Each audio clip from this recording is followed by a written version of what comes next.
This segment sponsored by Viking Psychiatry.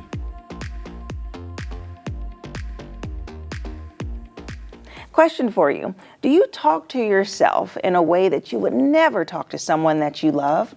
Well, it's time for Mental Health Matters with Viking Psychiatry. And joining me today is Goddard, their owner. Hello, Sean. Hello. Welcome back. Thank you. Okay, so today we're going to talk about criticism that we have on ourselves and that inner voice that can be so harsh. First off, where does that voice even come from?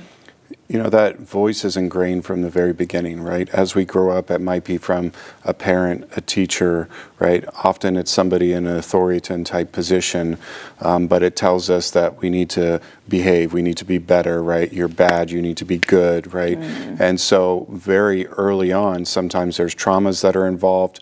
We are ingrained to respond and to expect to respond a certain way and to be overly critical of ourselves. That voice initially starts off as a protective measure, right? And, you know, you're about to do something bad and that voice tells you, no, I can't do that. I get in trouble, right? I need to be good. But then as that voice grows with you and strengthens and more things happen, then that voice no longer is a defensive mechanism, right? It's more of a internal criticism that just tells you, no, you're not good enough. You're never good enough. You're not good. You won't succeed. You've failed so many times, right? And then that critic becomes too loud. Okay, I see. So sometimes what you're saying is it starts off helpful in some cases, and then it can kind of get distorted. Correct. And making that crossover. So is there something that happens, some inflection point that crossover happens to where something that could be a gut instinct or wait, be mindful of this or that, now is like, you're horrible? Yeah, I really think it's a compounding of a multitude of things, right? Like you can have these voices that are, you know, these people as you're growing up that are telling you certain things, and it's not a distortion for your parent to tell you you need to behave, right? You need to be good.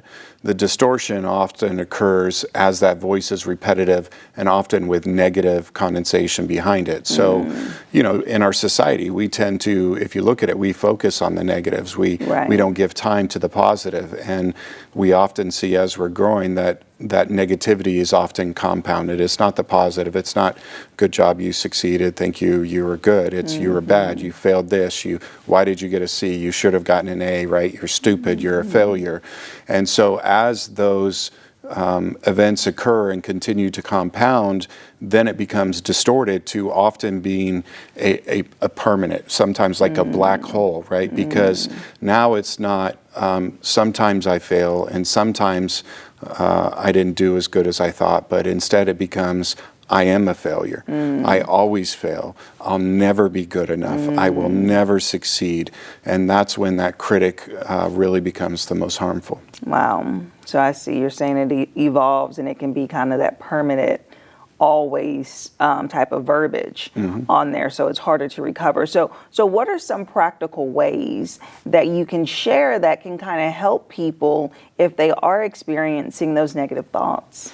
Yeah, one of the things I like is called a 3-column approach. And by 3 columns, I mean you take a piece of paper and you can draw 2 lines in it, right? And you create 3 columns and you take those thoughts, right? One of those distortions, and maybe the distortion is I'll always fail, right? And then in that second column, you look at that and you go, this is where you do black and white thinking, right? And you say, okay, this is black and white thinking. This is I believe that I will always fail. This is what the voice is telling me. And in that third column, that's where you're placing realism and saying, the truth is sometimes I do fail. Right? The truth is sometimes I'm not as successful as I want to be. But the truth is there's often many times where I have succeeded, right? And I have been successful. If you look at me and owning a business, right? I always want to do the right thing, right? And I always want to be successful and take care of my employees and make sure my patients are cared to the best of my ability and everything runs smoothly. That's what we want, right? Yeah. But that's also not realistic. There will never be 100% perfection when it comes to something. Failures are going to happen. Right. Yeah. The gain is in having the failure occur, recovering from that failure, recognizing, okay, why did I not succeed this time? What happened? And many times it's that critic that causes us to fail, right? That lack of belief or self-belief. And so when we allow ourselves to look at that and say, okay, I did fail. Why did I fail? How do I need to adjust next time? And the faster we cover and we start to do the 3-column thinking and recognizing that that voice isn't right anymore, it's not our best friend anymore, then the sooner we begin to see greater returns in the future. Yeah, and I'm sure people are thinking, wow, like I have that voice, or, you know, maybe I'm talking to myself like that. So Sean, what is a message that you can share today that can kind of replace that critical thinking that people may have, like something that they can say instead? I think about a movie that I watched a long time ago, and I won't say it, but one of the lines in there is, I'm good enough, I'm smart enough, and gosh darn it, people like me. And it's a funny saying, right? It's a funny movie, but it's a positive affirmation.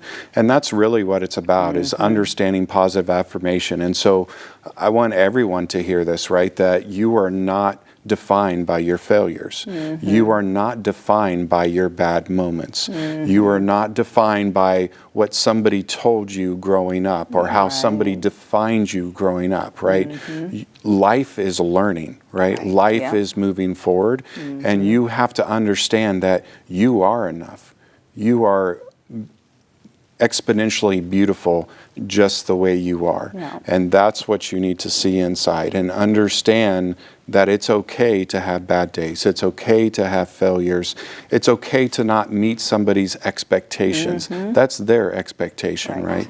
Your goal, your job in life is to live, right? And we have to spend more time living and less time judging and criticizing ourselves and weighing ourselves down, because then we'll never meet our own expectations. Right, exactly. We'll never rise to our greatest potential. That's right. Yeah, thank you so much, Sean. Thank you. Good talking with you. And as you just heard, listen, mental health matters, you matter. And so as you continue just to grow, just know that you are not alone, and Viking Psychiatry is here to help. So if you would like more information about their services, you can actually go to the website that is listed below, and I'll see you after the break. This segment sponsored by Viking Psychiatry.